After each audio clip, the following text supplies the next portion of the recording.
Ryan, bakit ang Region 3 at Calabarzon ang kanilang uunahing probinsya?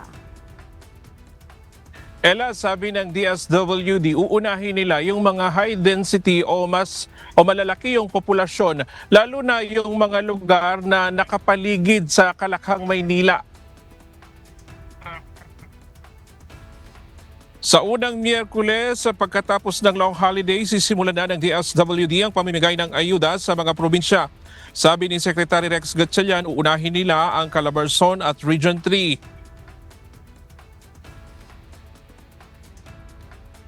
Ano ang definition ng high density areas? 1, cities. 2, the greater areas. Ibig sabihin yung mga municipalities na nakapaligid doon sa city na yon, kasi chances are doon nakatira pero nagtatrabaho sa syudad. So we're looking at all cities, all greater areas.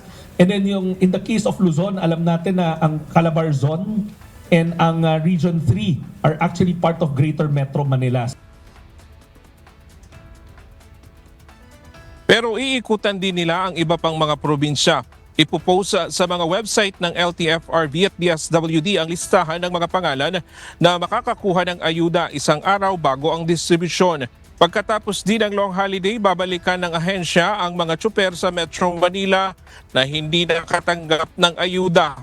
Wala pa silang listahan kung gaano karami at hindi pa nakakatanggap ng ayuda dahil patatapusin muna daw nila ang pamamahagi sa Kalakhang, Maynila. Sa kanila ito i-consolidate. Ngayon ang ikalawang araw ng pamamahagi ng tulong sa mga delivery services. Bukas naman ay sa mga motor taxi. Nasa mahigit 216,000 ang target nila sa Metro Manila na mabigyan ng ayuda. At yan muna ang latest mula dito sa Maynila. Balik sa iyo, Ella. Maraming salamat, Ryan Lacanlale.